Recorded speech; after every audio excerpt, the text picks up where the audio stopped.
Hello, welcome to the fourth chapter of the book of Micah. It begins the last of the days. In this chapter, we'll be going through the nouns that have genitive articles. Here you can see on the first line the tone, imeron. The spellings on the last two letters are the same. The genitive is the declension of the possessive, something that owns something, it's of something. There are some grammars that break it down into other things, but we're just going to make it generally the possessive, and you can look into grammars, and if you want to dig into Greek grammar a little bit deeper and find the different nuances, you're welcome to do that, of course. And it begins here, as we mentioned, yellow is the English derivative words. The nouns are in this purple, and the article is in the blue.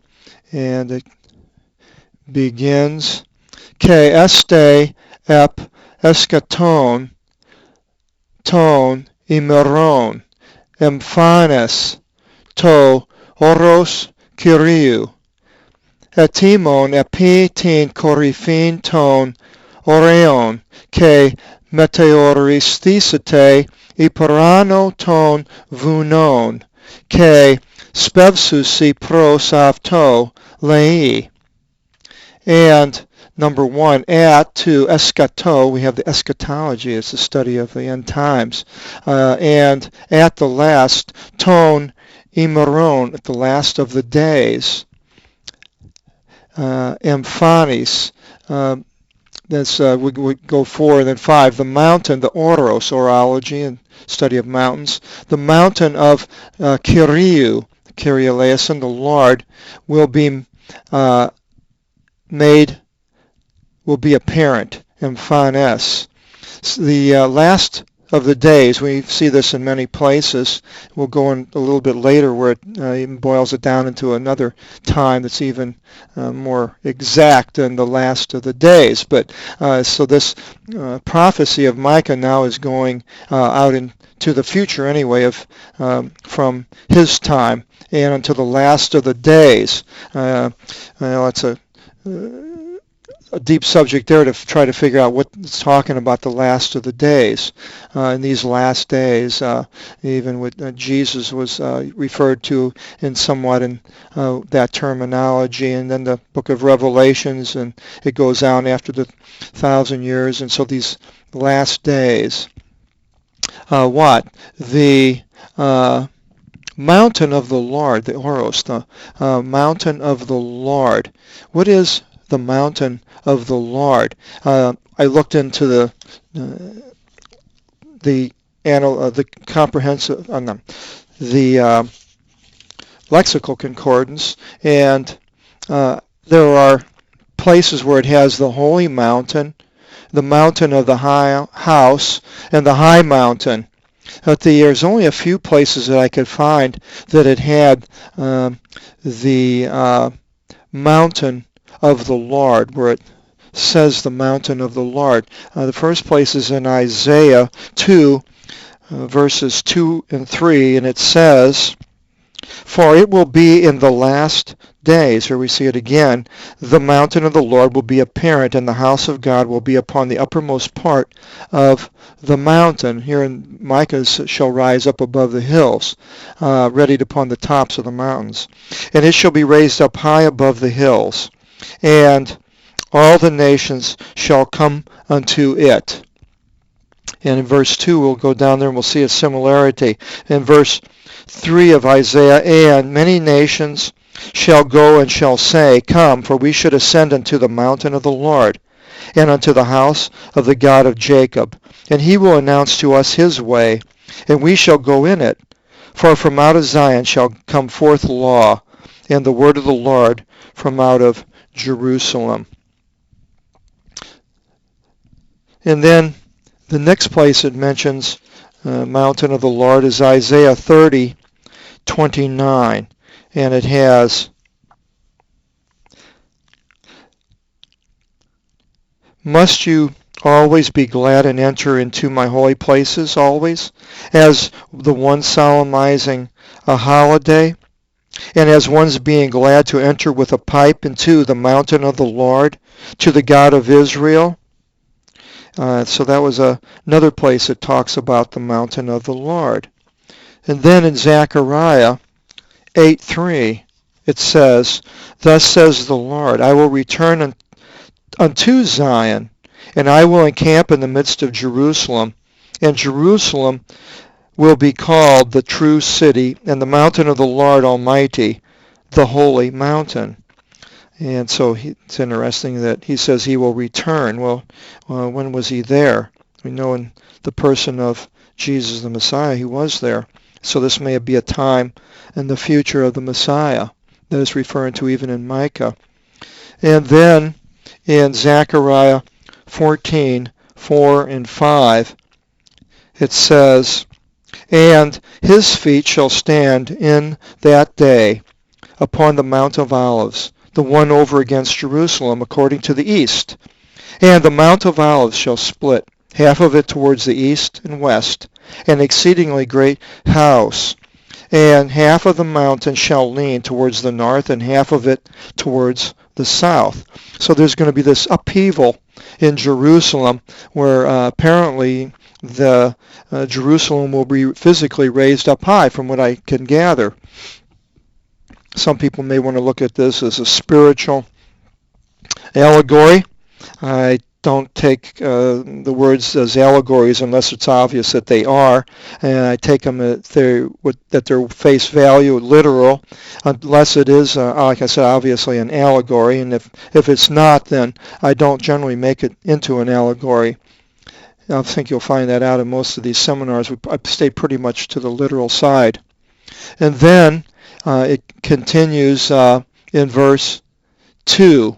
Ke porevsonte ethni pola, ke erusi, devte anavomen is to oros kiriou, ke is ton ikon tu theu Yaakov, ke vixosin imin tin odon aftu, ke porevsometha intes trivis aftu, oti ek sion exelevsete nomos, ke logos Kyriou ex Jerusalem.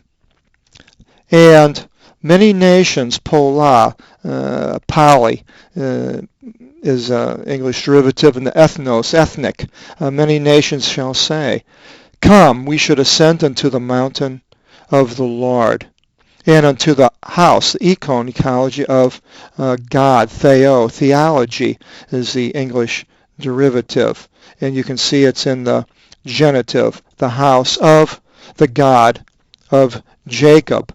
And so instead of wanting to destroy Israel, like so many nations seem like they want to do today as I'm doing this seminar, there's going to come the time when they're going to, people from all these places are going to say, "Come, let's go into the house of the Lord." It could possibly be talking about the time of Jesus and then the saints of the church in that period of time also.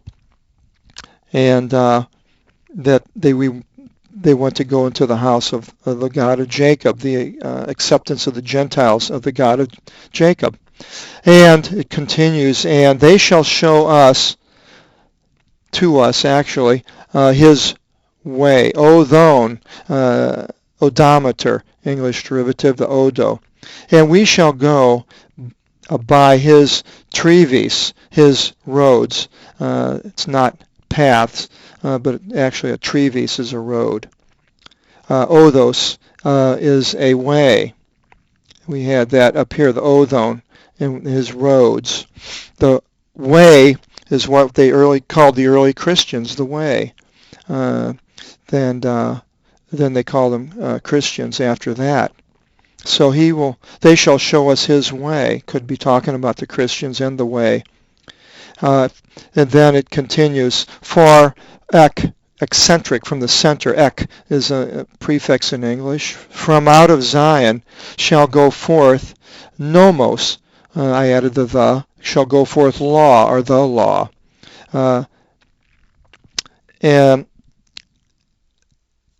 and logos, the word of the Lord from out of Jerusalem. Nomos, astronomy. The nomi is the law. And the word of the Lord from out of Jerusalem. And it was going out of Jerusalem at that time, so he's actually writing it, Micah is. So what is he talking about in this period of time at the end? It's going to be that Zion and Jerusalem, something's going to happen. It's not going to be desolate like it has been for 2,000 years, but there's going to be some action in Jerusalem. It's going to be pushed up high. And then it continues in verse 3. Ke krini anameson leon polon, ke exalexi ethni iskira, eos makran, ke katakopsusi tas rompheas afton is arotra, ke ta dhorata afton is drepana, ke uketi mi antari, ethnos epethnos, Romphean, ke uketi mi mathosi polemin. And he shall judge between many peoples, leon, the laity, and shall completely refute strong nations, ethni. So God is going to be in, or this person possibly is coming and will judge and refute strong nations from afar and be in control of the situation. And they shall cut their broadswords into plows and their spears into sickles. And so this is going to be a time of war is going to be, and the strong nations are going to be held in check. And they will no longer be using all the armaments that they're making. And no longer should ethnos, a nation, to antari, raise up through a broadsword against a nation. And no longer should they learn to wage war, polemin, polemics, arguing over words, and so this war. They're not going to learn how to wage war. This could possibly be the period of time that's called the 1,000 years in the book of Revelation. And that when we go into Revelations, we'll read about that, where this period of time of more or less forced peace by God, and then in Ezekiel, the last 10 chapters, you can read that, and it talks about this period of time where the prince is in Jerusalem. That may be what it's talking about here, and the prince has control, and people are controlled as far as being allowed to be violent, until it mentions after the 1,000 years that Satan will be released, and then they have another war with Gog and Magog, which is very important, because when we get to that period of time with Gog and Magog, we'll see it appears more than once. And so to try to set down which time it's talking about sometimes is a little on the difficult side. Verse 4 continues, Ke anapavsate ekastos ipokato ampelu avtu. Ke ekastos ipokato sikis avtu. Ke ukeste o ekfovon dioti to stoma kiriou pantokratoros alalasi tavta. And each shall rest underneath his grapevine, and each underneath his fig tree. It's going to be a time that people rest and not have, it says, and there will not be one frightening them. Because, why? The stoma, the mouth, stoma, stomach, stomatic has to do with the mouth. For because the mouth, kiriou, pantokratoros, that's a word that has two, panto is all, krat, we have a Democrat, the power of the people, pantokratoros, Almighty, spoke these things. The mouth of the Lord Almighty spoke these things. So does he actually come down and speaking? Is this what it's talking about, God standing in front of them? Or is it through prophets? We'll read more here in verse 5. Oti pantes ilei porevsonte ekastos tin odon avtu. Emis they porevsomatha in onomati kiriou theu imon is ton iona ke epekina. For all, Pontus, pandemic, it's all-encompassing. The pan is all. For all the peoples, lay, shall go each in his own way, odon. So there'll be people that are going their own ways, it talks about here, but it says, but we shall go in the name of the Lord our God into the eon and beyond. Well, this is very interesting, I think, because it talks about we, and we know in the New Testament that the we are the believers in the Christ, the Messiah, Jesus. And we will be into the eon, it says, and beyond. A lot of Aeonialists write me, and they don't like the word everlasting because it doesn't mean that it goes on forever. And there's these ideas because of the word aeonio is used for ages. So these ages have appeared throughout history, different eons. So the idea that using that same word to go into forever is pushing it. That's what they say. And I can understand the argument. They wanted me to use the word aeonio instead of everlasting. Eternal I use because eternal is actually a Latin word for eon. So I'm safe with that one. But I think I did use everlasting. But here it says and beyond. So into the eon and beyond. So even if you don't like the word aeonio for forever, there is that and beyond. Is there an ending to it? Well, beyond doesn't say anything about an end. It just says beyond. So if somebody tells me to go yonder or beyond the house, well, how far should you go? Well, it's up to you to tell how far beyond is. And so we, in the name of the Lord our God, into the eon. And in 4:6 it starts, en te imera ekini legi kyrios, synaxo tin syntetrimenin, ke tin aposmenin, is dexome, ke us aposamen, ke and aposamin. In that day, in Emera, in is a direct transliteration into the English. Emera, ephemeral, says legi, the leg, says the Lord. I will gather together. Actually, it should be the. It could be the one being broken. It's in the feminine, so I put her. It's not really her. T would be her. I will gather together. The one being broken might be better. I could change that in the future. And the one being thrust away. I will take in even whom I thrusted away. And well, God, it could be talking about the remnant and these people that were thrust away by God. And for thousands of years, they were dispersed throughout the nations. And this might be what he's talking about here, is that I will take in whom I thrusted away. God thrusted them away. It wasn't their choice. God took the initiative and thrusted them away. And why did God thrust them away? You can go back into Genesis and Moses, and he has the blessings and the curses. And the curses are being thrust away from him. And Messiah coming and being dealt the blow and crucified certainly didn't help their relationship with their God.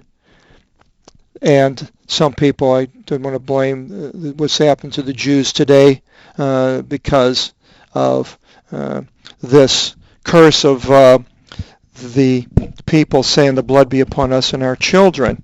And that was said, and it's been recorded. But whether or not to push that, how far you want to push that, and to say, well, that God brought Hitler and the Nazis to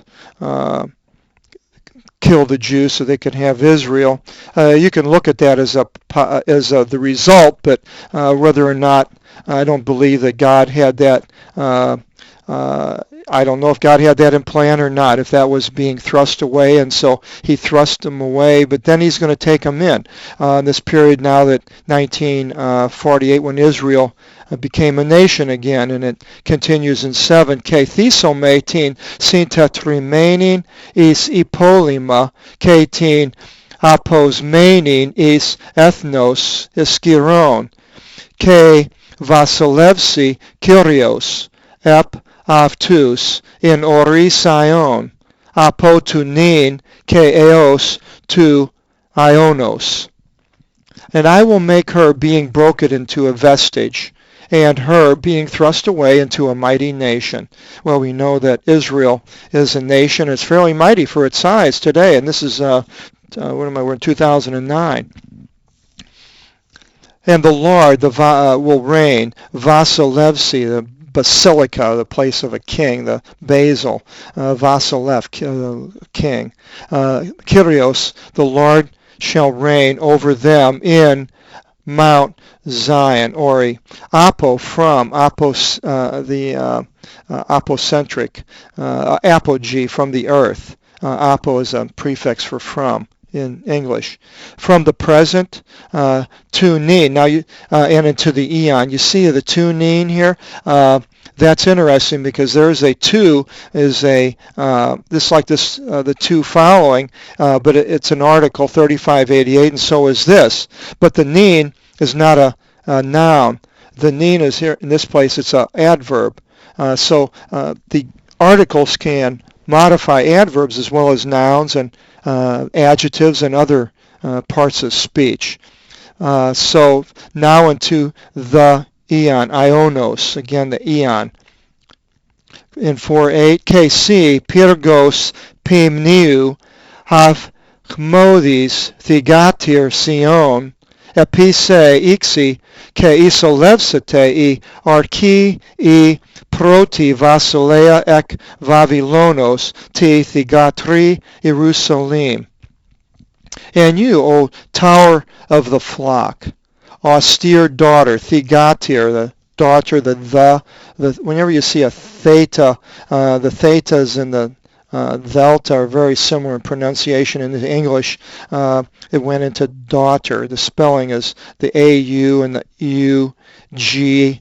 I don't know if you can see it or not, but it's there. Austere daughter of Zion, upon, epi, upon you shall come, epidermis, the skin above. There's a derivative. You shall come and shall enter in the head, the archaeology, the head of the foremost, the proti. We have a proto is foremost or first. The foremost kingdom, Vasilea, from Babylon, of Babylon, to the daughter of Jerusalem. So this ruler of this daughter of Babylon, here he's actually lifting up Jerusalem, as we'll see, and the attack that's coming against the daughter of Babylon. He uses that in many places as sort of like the strength of Babylon, of Jerusalem, or the strength of the Israel people, using it as terms the daughter of Jerusalem. I think I said daughter of Babylon. I meant daughter of Jerusalem. Sorry. And when he was cursing them, and they came in and stripped the daughter of Jerusalem, and she went naked into captivity. So this is a sort of a word or a Hebrewism of a situation of how God talks about Jerusalem in the taking the personification of the daughter. Verse 9, Kenin inati egnos kaka mi vasilefs uk in nc ii vuli su apolito oti katakratisan su odhinis, os tiktusis. And now, why did you know bad things? Well, they did know bad things, kakas, bad things. Was it one was not a king in you? Or has your counsel perished? Well, yeah, all these things, they were in bad shape. They lost, people left, and they haven't here when Micah's writing this, but actually Israel was taken away. And some of the, like we mentioned earlier, the people from Judah were taken up north. So not exactly sure if he's talking about way out. I still think he's talking about the future, and this is a prophetic utterance of that period in the far future. But it's up to speculation, I suppose. For your pangs hold firm as one giving birth. And then for 10, it continues. Odhine ke andrizu thigatir sion, os e tiktusa. Diotinin exalevsi ek polios ke kataskinosis, en pedio ke ixi eos vavilonos.